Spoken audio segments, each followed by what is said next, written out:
Boa noite a todos, muita paz. A página de início serve assim como um preâmbulo para o trabalho de hoje, que tem por tema transição planetária, ou seja, a transição do planeta Terra, transição pela qual estamos passando, pela qual temos passado, pela qual haveremos de passar. A página, ela nos remete, ao título, Paz em Casa, Paz seja nesta casa. E aí a gente lembra do Cristo, Jesus, quando traz aquela expressão que ficou célebre, glória a Deus nas alturas e paz na terra aos homens de boa vontade. E essa expressão, homens de boa vontade, permeia o estudo que nós vamos trazer pela questão do sentimento do bem, de ser bom. É a grande dica para que a gente possa passar tranquilo por esse período de transição. Nós vamos ver, como também é falado no Evangelho, haverá separação dos lobos e das ovelhas. As ovelhas permanecerão, os lobos serão recolhidos à outra parte. Lá embaixo ele fala da área individual. Ele está falando da casa, não é assim? E quando ele fala da área individual, ele está falando da casa íntima. É preciso que a casa íntima ela seja trabalhada. E é preciso que também trabalhemos a casa exterior, que é a terra, que é o meio ambiente. Nós tivemos aí, recentemente, a passagem da Rio+20, onde a gente pode ver um cenário com pessoas de várias organizações governamentais, não governamentais, internacionais, nacionais, e fica bem presente, bem claro, a situação em que o mundo ainda vive. Os interesses de toda a ordem, interesses menores, interesses maiores, pessoas idealistas, pessoas da política, pessoas representantes de governos de primeiro mundo, de países emergentes, ainda a tônica da política, ora com P menor, ora com P minúsculo. E a mesma coisa nós vemos no microambiente onde a gente se situa. Muitas das vezes nós somos levados pelo idealismo, pela questão de sermos espíritas, mas nós temos que estar muito atentos às questões de toda a ordem, porque no afã do interesse no bem, a gente muitas das vezes é atropelado pelas pessoas mal intencionadas. A gente é realmente atrapalhado no desempenho das nossas tarefas. Temos que ter muito cuidado. Mesmo no nosso país, nesse cenário de nações, há que ter muito cuidado. Internamente, sofremos as mesmas situações quanto no mundo internacional.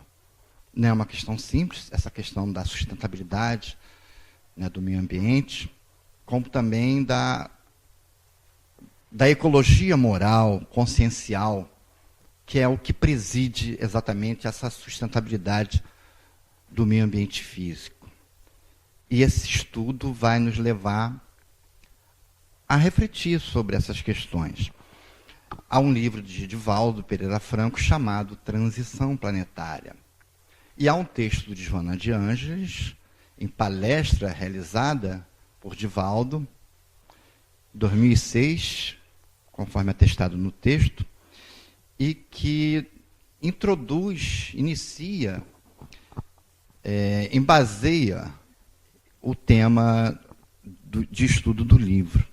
Mas há uma referência primordial que fundamenta toda essa reflexão já prevista pelo codificador em 1868, quando registrou em A Gênese o capítulo 18, são chegados os tempos e a geração nova, onde ele coloca da questão que afeta o ambiente físico e que afeta o ambiente espiritual.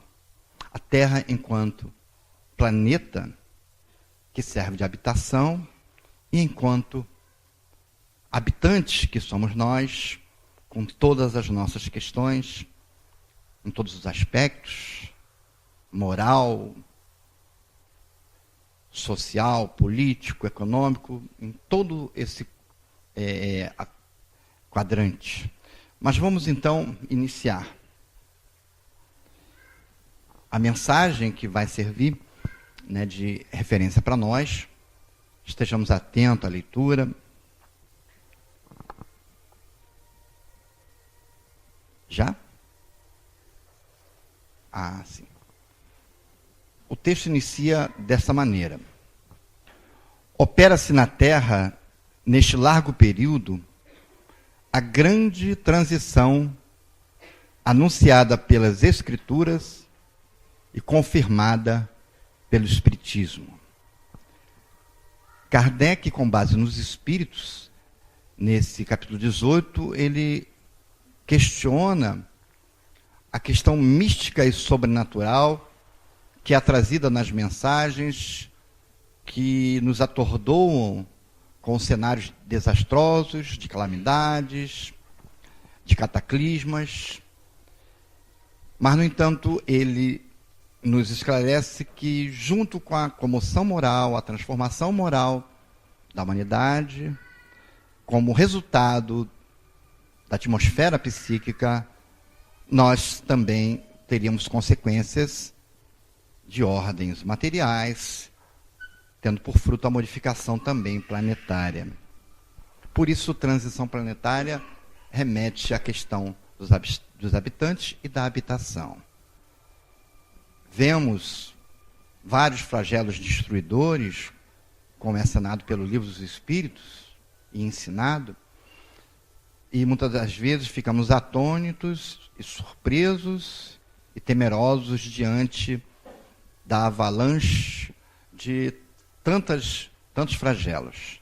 Quantas vidas ceifadas, como no caso do tsunami, de tantos terremotos, de tantos problemas como as inundações que, em vários períodos, envolve também o nosso país, que é livre de certas situações, mas que é acometido dessas questões das inundações por conta da rede, né, de rios que nós temos.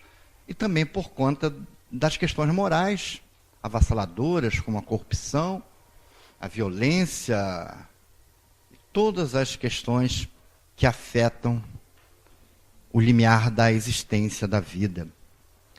Nós vemos que se avoluma as ações, os movimentos, no âmbito da política, nos impedindo o desafio de aceitarmos que a vida seja explorada de toda a ordem, nas questões do aborto, da pena de morte, da liberação da droga, da eutanásia e todas as outras questões que são atinentes à vida. O cientista, o médico, o militante materialista, ele tem uma visão de mundo muito presa ao período berço-túmulo, mas ele não tem a visão ampla da condição, do conceito de espírito que nos proporciona as religiões e as filosofias espiritualistas, sobretudo o espiritismo, que nos dão com clareza o conceito da importância da vida.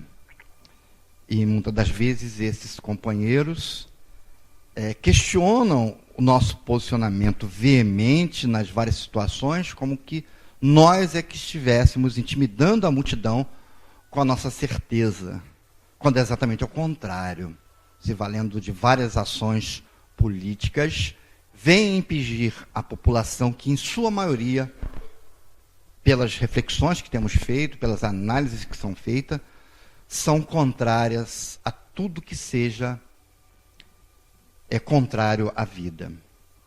Ainda que as pessoas no seu desespero, nas suas instâncias de sofrimento, veem lógica no apelo para a liberação da vida, da existência. Impingidos pelo sofrimento, muitas das vezes optamos para que o sofrimento do parceiro seja eliminado. Mas essa é uma visão física, é uma visão limitada, é a visão da matéria. A visão espiritual, ela é bem mais ampla e nos testifica do valor da vida e da importância de passarmos por uma série de sofrimentos. E o Espiritismo explica para nós o porquê desses sofrimentos, da lógica disso. O valor da vida não é pelo pequeno tempo de vida que a gente passa, ou pelo muito tempo de vida que a gente passa, mas pela intensidade da vida, pelo significado da vida. Então, uma criança que parte em idade tenra, ela está passando por um período necessário. Aquele ente que se distancia de nós pela dona da morte, antes de nós, e ele chegou depois de nós, nos traz um sofrimento muito grande. Mas há uma razão de ser. Aquela vida tem valor, aquela experiência tem valor, mas a nossa visão é física, o nosso olhar é material, e a gente não compreende. Mas o Espiritismo nos faz entender. E toda experiência, por mais mínima ou por mais longa, tem o seu valor, tem a sua importância. Então, prossigamos.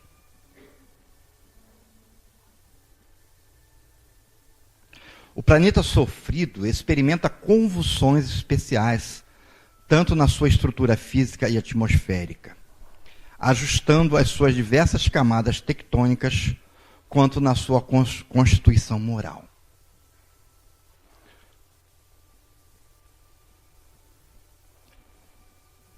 Vai daí porque aqui eu estou tendo uma impedância com o aparelho. As crianças têm mais facilidade do que a gente.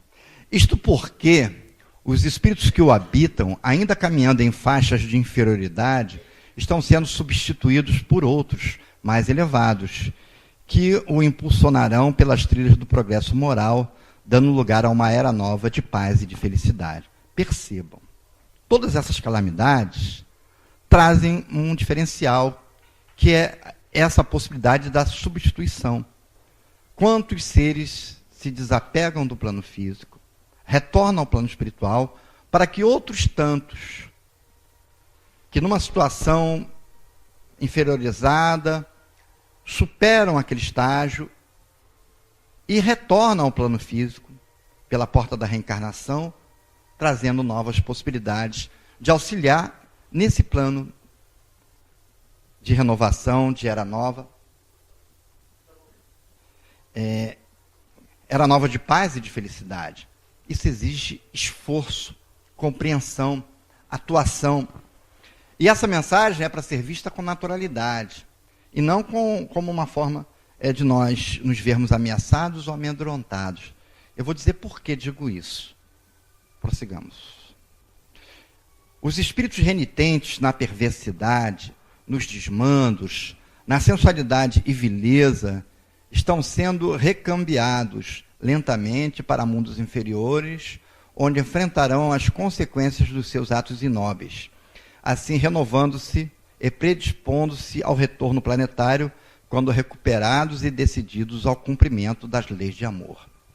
Nós poderíamos assinalar que a era de regeneração, tenuemente, começa com o lançamento do Livro dos Espíritos, em 18 de abril de 1857. Ali começa o limiar do mundo de regeneração. E se prolongará por centenas de anos. Então, esse período de transição não se dará num piscar de olhos, num segundo. E muitas das vezes, quando falamos daqueles que serão expurgados do planeta Terra, nós ficamos imaginando, eles vão ser, porque eles estão incursos na situação moral, numa série de dificuldades, de inferioridade. Por que eles? Por que não nós? Nós temos que estar atento que o mal ainda é da nossa realidade moral. E com essa consciência, nós temos que entender que, sendo expulsos, nós vamos entender melhor isso, ou permanecendo, o trabalho é o mesmo. O ser que nós somos é o mesmo. Onde quer que estejamos, ou onde quer que vamos, nós vamos com o nosso cabedal, com a nossa bagagem. E a nossa bagagem não é material. De material nós não vamos levar nada. Nem as pessoas, nem os espíritos. Nós vamos levar aquilo que nos é próprio, que nos é possível, que é da nossa possibilidade. Então não nos preocupemos se permaneceremos aqui ou se iremos para um mundo menos elevado. Como acontece na escola, se a gente é reprovado? A gente tem que repetir. E se a gente prossegue, a gente vai perder aquele grupo que ficou para trás. Então, olha como é desafiante qualquer ruptura que a gente faça. E nós temos que ter clareza espiritual para lidar com as circunstâncias. E nós vivemos o tempo todo diante da morte, diante das rupturas, diante das perdas, e nunca nos preparamos para as mesmas. Nós sempre achamos que a nossa vida vai ser aquele estágio de equilíbrio, de tranquilidade, e nunca tem sido assim. O tempo todo, quando as coisas estão na bonança, a gente deve até já desconfiar, porque o comodismo e a acomodação não tem grande significado para a nossa experiência. Nós temos que estar inquietos, incomodados com tudo, para que a gente saia sempre da zona de conforto e busque uma situação melhor. Esse é o momento da transição. Quer sigamos para mundos menos elevados, quer permaneçamos na Terra, quer sigamos para mundos em melhores condições. O nosso papel é o nosso crescimento moral, é a nossa elevação, é a busca do nosso bem-estar, é buscarmos ser tocados pelo sentimento do bem. O sentimento do bem é o grande ponto, né, a grande pedra de toque da nossa evolução. Aqui já li, por outro lado, aqueles que permaneceram nas regiões inferiores estão sendo trazidos à reencarnação de modo a desfrutarem da oportunidade de trabalho e de aprendizado, modificando os hábitos infelizes a que se têm submetido, podendo avançar sobre a governança de Deus. Então é a oportunidade de nós, que estamos ainda reincidentes no mal, voltarmos para mundos em condições que vão poder nos auxiliar, vão nos estimular pelo contraditório, e onde nós poderemos auxiliar, ensinando as nossas experiências. E, por outra perspectiva, aqueles que jaziam na espiritualidade, em condição de inferioridade, que puderam se recuperar, vão ter a oportunidade de aqui retornar e também contribuir com esse período. E nós vamos estar contribuindo, seja aqui, seja em planetas mais inferiores que o nosso, ou em qualquer situação que estejamos. Porque nós estamos ligados a essa família espiritual que habita o planeta como que habita o plano espiritual. Nós temos que ter uma visão de sistema, uma visão global, uma visão integrada, para a gente compreender esse processo. Ele se dá no micro como no macro. E o macro, em termos de mundo, em termos de terra, está vinculado a essa galáxia em que estamos inseridos com uma série de sistemas planetários. Nós não estamos isolados no universo, assim como não estamos isolados no nosso micromundo. Nós estamos em constante inter-relação com todos. Por isso a nossa escolha, o uso do nosso livre-arbítrio, sempre vai reverberar, vai repercutir no todo que está à nossa volta. Caso se oponham às exigências da evolução, também sofrerão um tipo de expurgo temporário para regiões primárias entre as raças atrasadas, tendo o ensejo de ser úteis e de sofrer os efeitos danosos da sua rebeldia. Prossigamos. Concomitantemente, espíritos nobres que conseguiram superar os impedimentos que os retinham na retaguarda estarão chegando a fim de promoverem o bem e alargarem os horizontes da felicidade humana, trabalhando infatigavelmente na reconstrução da sociedade, então fiel aos desígnios divinos. Então, essa mensagem que nos é trazida por Joana de Ângeles, como aquela que nos foi trazida pelos Espíritos com Kardec, não é uma ameaça, é um esclarecimento, é um despertamento, que nos chama a atenção sobre o nosso posicionamento diante das escolhas que temos feito. Temos escolhido dentro do âmbito do mal ou dentro do âmbito do bem? O resultado será de acordo com a modulação da nossa escolha. Seja para o mal, resultará em mal. Seja para o bem, resultará em bem. Da mesma forma, missionários do amor e da caridade, procedentes de outras esferas, estarão revestindo-se da indumentária carnal para tornar essa fase de luta iluminativa mais amena, proporcionando condições dignificantes que estimulem ao avanço e à felicidade. Esse revestir-se da indumentária carnal, mas não é do que do corpo físico, da porta da reencarnação. E aí é importante entender essa questão da geração nova que nos é trazido. Outras escolas filosóficas nos falam das crianças índigo e das crianças cristal, e que eu prefiro chamar de crianças atuais, que são as crianças da geração nova. E aí a gente precisa entender que as pessoas que estão aqui, que foram crianças, e as crianças que nós estamos vendo nascer, crescer, trazem uma atitude diferente daquelas que nós conhecemos, que está na condição comum da humanidade. São crianças mais ágeis, mais inteligentes, são jovens mais ágeis, mais inteligentes, uns mais espiritualizados, outros mais intelectualizados, mas todos corajosos e com estilo de coragem diferenciado, uns mais suaves, outros mais abruptos, e que enfrentam essas circunstâncias adversas que campeiam no mundo, a questão da corrupção, da violência, e eles, muitos deles, se deixam imolar diante do enfrentamento, porque eles estão preparados para isso. São os mártires da Era Nova.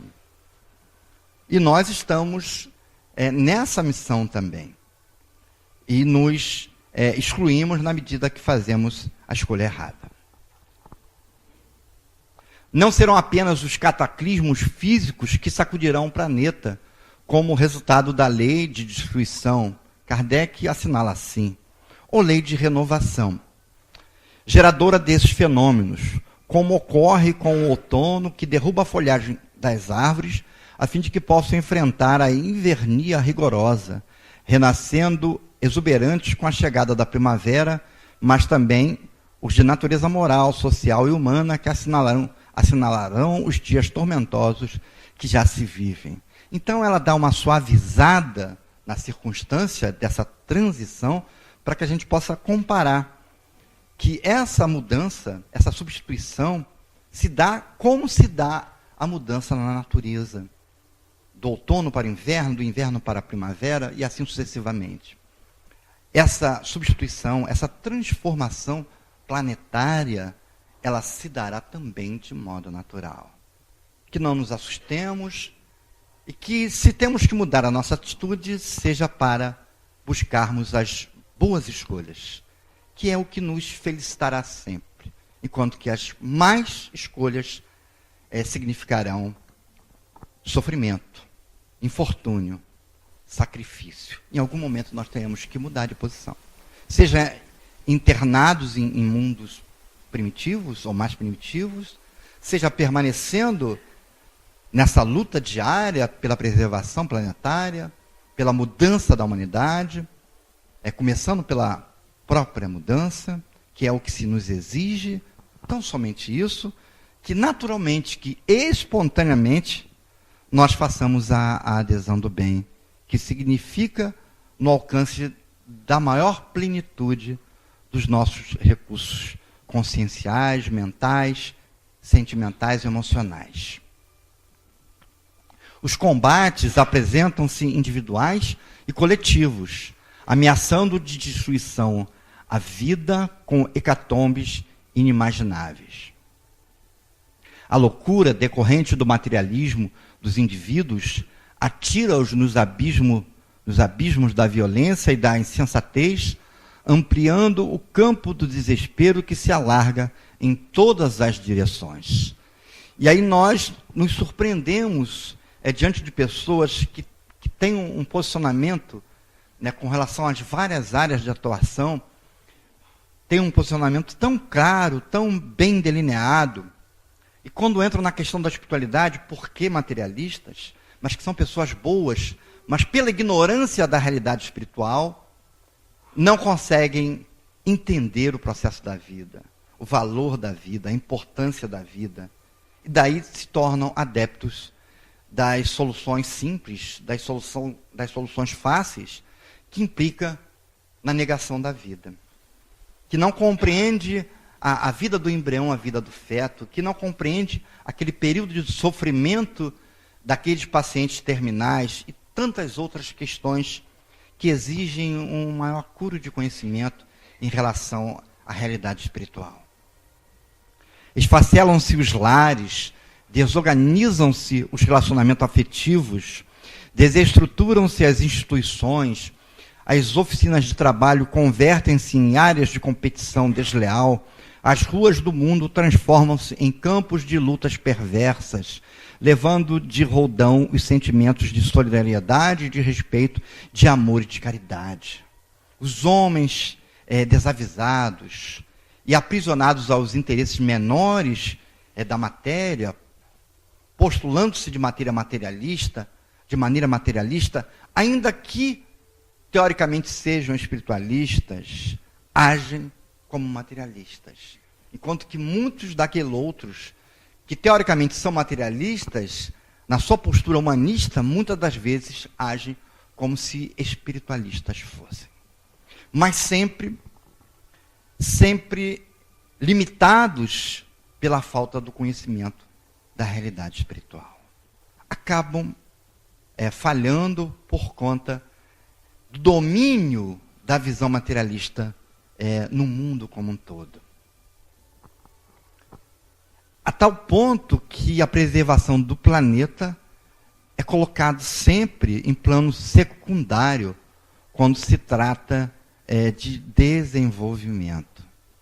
Países de primeiro mundo, países emergentes, sempre optam pelo sacrifício das pessoas e do planeta, preferindo sempre o seu enriquecimento, que, na verdade, como nós vivemos numa situação sistêmica, acaba prejudicando todo mundo. É o egoísmo, é a corrupção que campeia na mentalidade internacional e nacional. A turbulência vence a paz. O conflito domina o amor. A luta desigual substitui a fraternidade. A partir daí ela vai mudar um pouco esse direcionamento que ela está dando. Vamos observar. Mas essas ocorrências são apenas o começo da grande transição. Então todo esse mal que campeia, ele traz atrás, e ela vai despertar isso, digamos assim, de uma forma simbológica, né? A mão de Deus por trás. Deus não tem mão. Deus não é um espírito. Deus é uma inteligência suprema, causa primária de todas as coisas. Por isso eu falei simbolicamente, dizendo. Então, por trás de todo esse caos, de toda essa desordem, nós temos Deus sacudindo o nosso emocional, o nosso sentimento, para que a gente possa perceber que a gente tem que fazer alguma coisa para mudar essa ordem de coisas.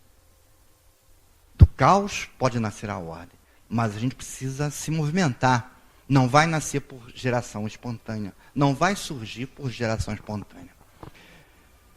A fatalidade da existência humana é a conquista do amor que proporciona a plenitude. Sartre dizia que nós estamos condenados à liberdade. E nós podemos parafrasear que nós estamos condenados a sermos felizes, à felicidade. Mas isso exige trabalho, Isso exige ação. Isso exige mudança de mentalidade e de atitude. É como sentencia Joana de Ângeles. A fatalidade da existência humana é a conquista do amor que proporciona plenitude.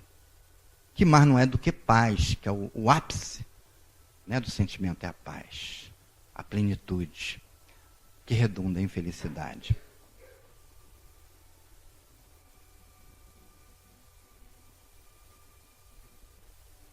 A rebeldia que predomina no comportamento humano elegeu a violência como instrumento para conseguir o prazer que lhe não chega de maneira espontânea, gerando lamentáveis consequências que se avolumam em desaires contínuos. É inevitável a colheita da sementeira por aquele que a fez, tornando-se rico de grãos abençoados ou de espículos venenosos. Como na fala do Cristo, a semeadura é livre, mas a colheita é obrigatória. E semeadura significa escolha, fazer escolhas. Se fazemos mais escolhas, nós vamos estar diante do infortúnio. Se fazemos boas escolhas, nós vamos estar diante de situações melhores, de oportunidades melhores, granjeando felicidade. Como as leis da vida não podem ser derrogadas, toda objeção que se lhes faz converte-se em aflição, impedindo a conquista do bem-estar.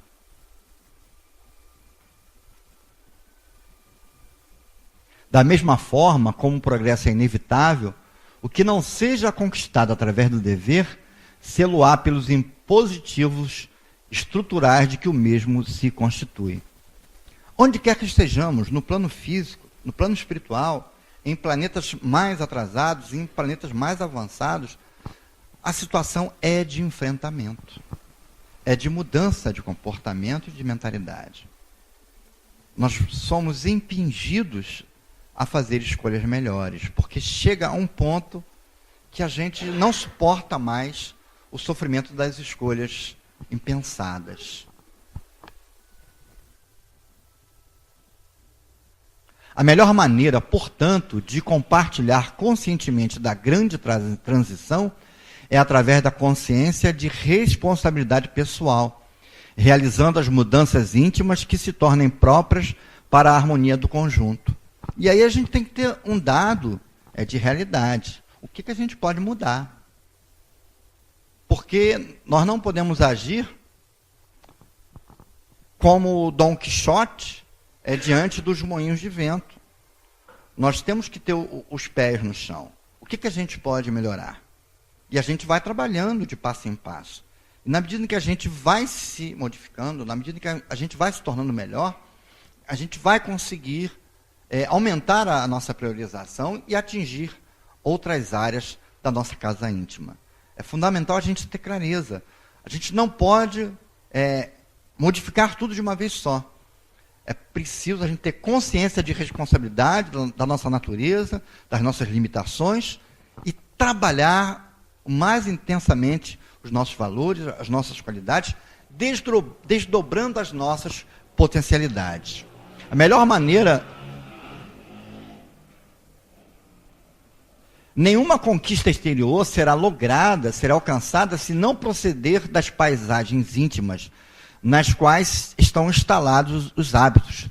Esses de natureza perniciosa devem ser substituídos por aqueles que são saudáveis, portanto, propiciatórios de bem-estar e de harmonia emocional. Então, antes de mudar o planeta, nós temos que mudar a atmosfera espiritual, moral, consciencial. Antes de trabalhar a ecologia física, nós temos que trabalhar a ecologia moral, mental, consciencial.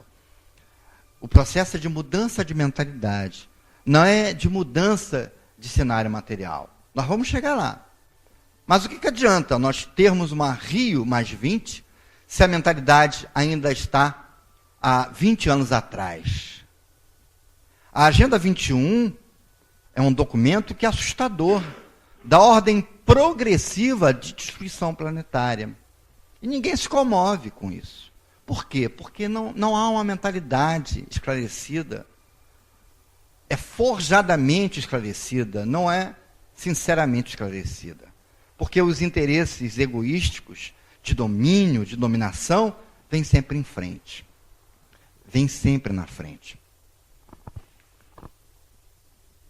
Isso no macro, no campo internacional, no campo nacional, como no campo individual, no micro. O egoísmo impede o nosso próprio crescimento. A sustentabilidade do nosso ambiente próximo, ela também é prejudicada pelo nosso péssimo comportamento diante das leis da vida, de preservação do ambiente do lar, do ambiente da casa, do ambiente espiritual e do ambiente material. Na mente está a chave para que seja operada a grande mudança.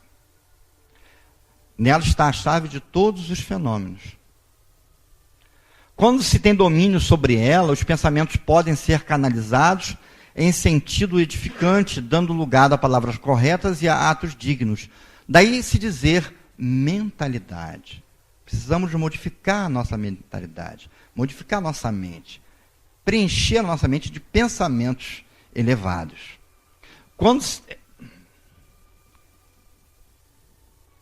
O indivíduo que se renova moralmente contribui de forma segura para as alterações que se vêm operando no planeta.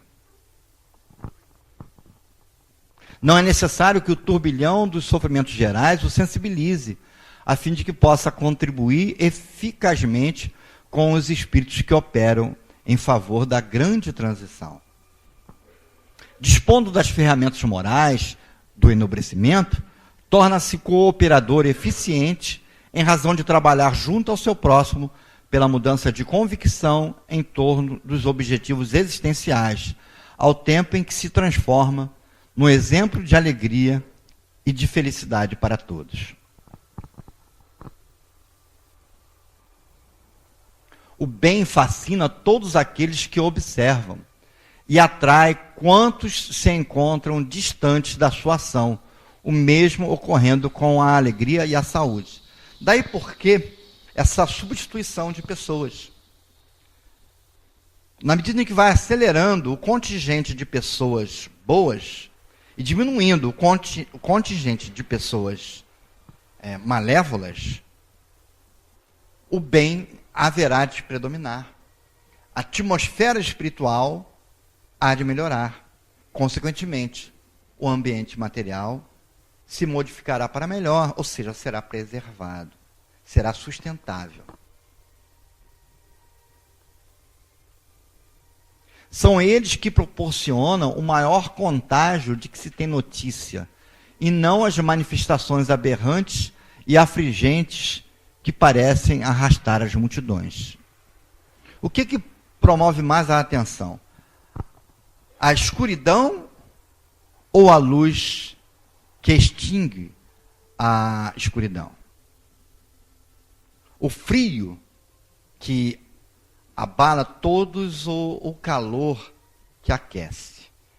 Nós precisamos pensar nesses contrários. O bem, diante do mal, ele se expressa sem ruidosidade, mas ele dissolve a ação do mal.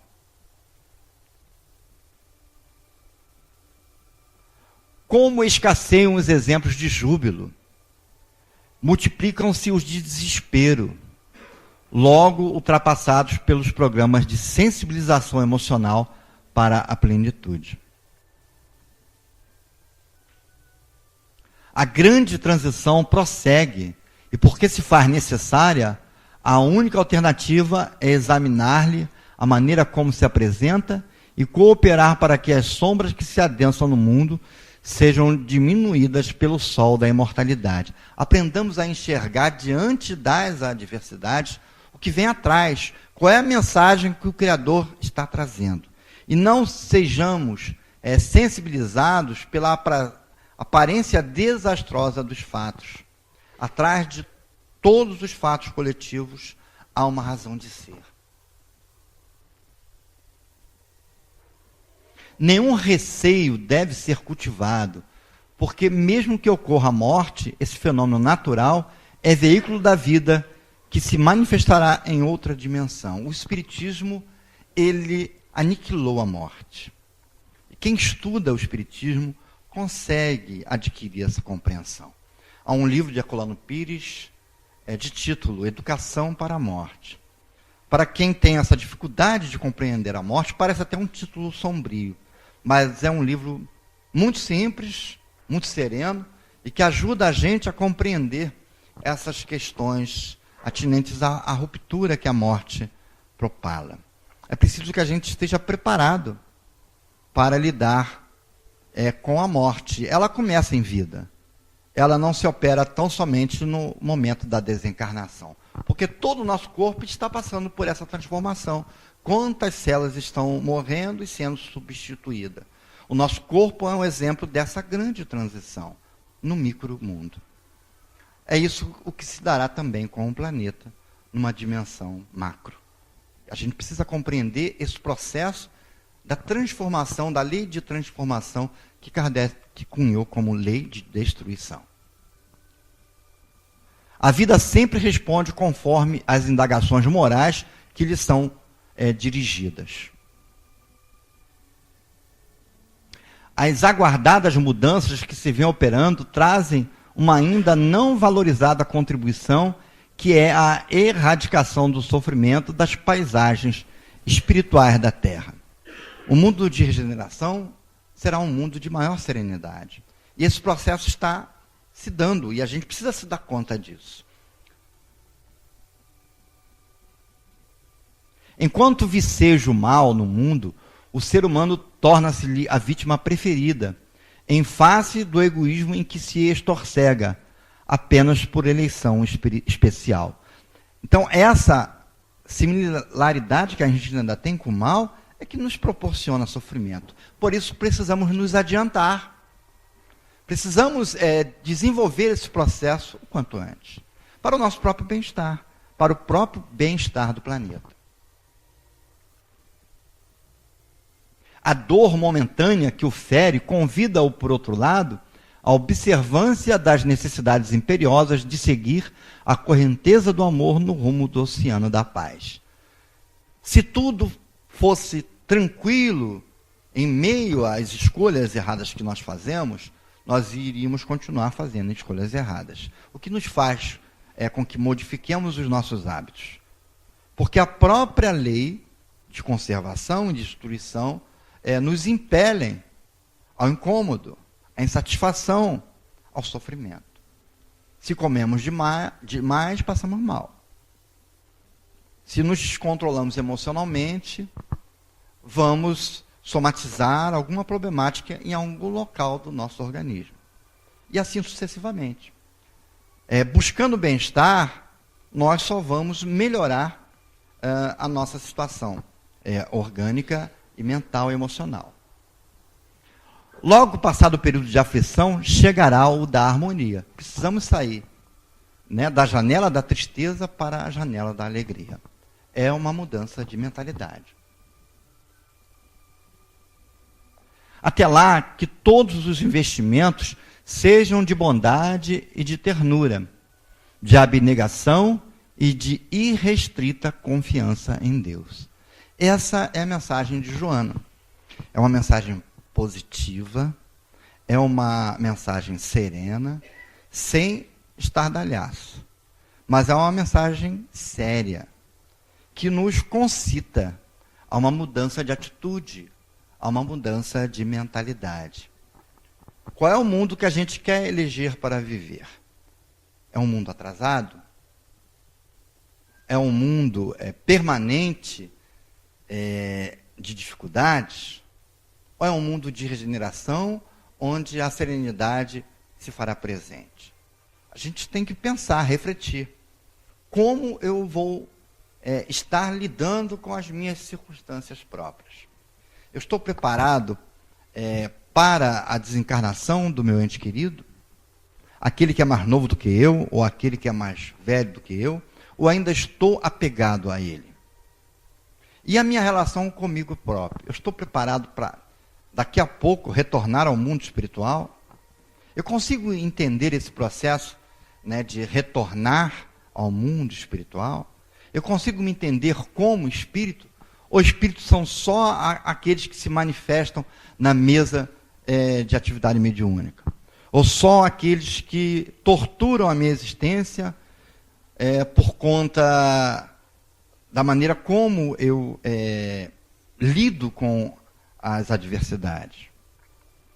Os espíritos estão em constante contato conosco. E nós, na maioria das vezes, somos que os atraímos pelas nossas escolhas, pela sintonia que nós mantemos com as nossas ações, com os nossos pensamentos, com as nossas palavras. São as escolhas que nós fazemos. Então nós temos que ter um propósito. Aonde nós queremos ir? Aonde nós queremos estar? Como nós queremos ser? Qual é a mentalidade que vai direcionar a minha existência? Que escolhas eu quero fazer? Essa é a reflexão que nos suscita a mensagem. Aqueles que quiserem compreender os fundamentos, leiam o capítulo 18 de A Gênese, onde Kardec nos esclarece que são chegados os tempos e a geração nova. Essa geração nova já está aí. Não é um aviso do século XIX mais, é uma constatação. E a transição planetária é um processo que começou desde aquela época. Os espíritos já nos falavam da Era Nova. Nós estamos na Era Nova. E essa Era Nova, ela está passando. Ou a gente fica para trás, ou a gente pega o bonde, que era uma coisa assim bem antiga, né? O bonde da história. Ou a gente acelera e se coloca mais adiante, entendendo melhor o que está acontecendo, colocando mãos à obra, fazendo o nosso processo de transformação moral, sendo artífice do nosso destino, para melhor. Porque nós sempre somos artífices do nosso destino, para melhor ou para pior. Qual é a escolha que a gente quer fazer? Eu não vou poder escolher por vocês, eu só posso escolher por mim. Eu sei que quando eu faço boas escolhas, eu percebo os resultados. Tanto quanto percebo quando faço más escolhas. Aí são as doenças, o ambiente à minha volta cobra de mim uma mudança de comportamento. Então é visível, é notório. Eu não preciso só olhar o estado em que se encontra o mundo para enxergar isso. Apesar de que a realidade atual do mundo, ela mostra muito essa questão, né, do caos aparente em que nos encontramos. Porque, ao mesmo tempo, nós temos milhares de instituições e de pessoas tentando modificar o rumo. Mas a grande dificuldade é que a maioria das pessoas ainda estão muito próximas do mal. E as instituições também. Kardec fala que aquela época campeava essas instituições com mentalidade muito atrasada. E aí eu refletindo, a mensagem de Kardec é muito atual.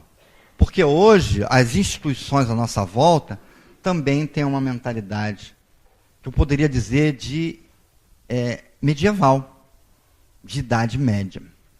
Levados pela culpa, levados pela punição, e assim tratam as instituições que deveriam servir como modelo de educação e que são modelo de deseducação.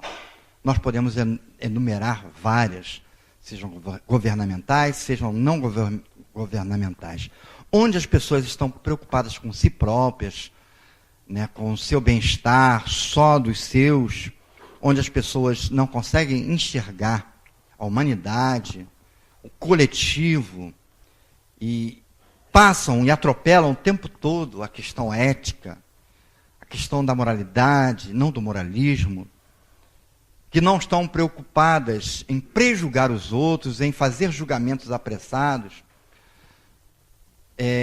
nós vamos ter essa circunstância onde o mal vai estar prevalecendo. E nós temos que nos movimentar, nos mobilizar, ainda que façamos que nem aquele passarinho com aquelas gotículas querendo apagar o incêndio, fazendo a sua parte. Porque nós vamos nos sentir realmente como um ser pequeno diante da grandiosidade do problema que a gente vê à nossa frente. Mas o maior problema que nós temos que superar somos nós mesmos. Portas adentro da nossa casa íntima. Isso está na nossa mão, está na nossa capacidade. Nós podemos melhorar o mundo nos melhorando. Essa é a fórmula simples que Kardec traz para nós, nesse modelo de transformação moral, de crescimento interior, de desenvolvimento pessoal. Ok? Que a gente possa refletir sobre a mensagem da Joana. O livro do Divaldo traz maiores esclarecimentos.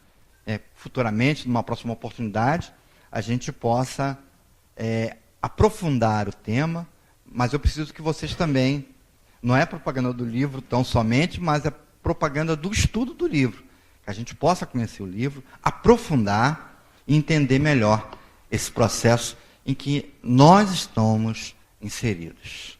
Obrigado pela atenção, pelo carinho com que vocês me auxiliaram tanto, vibrando junto comigo. Não é fácil trazer esse tema, porque ele mexe com sutilezas, com posturas que estão aí presentes. É muito complexo chegar no mundo aí fora, na sociedade aí fora, e ter essa postura diferenciada. A gente não quer ser melhor do que ninguém.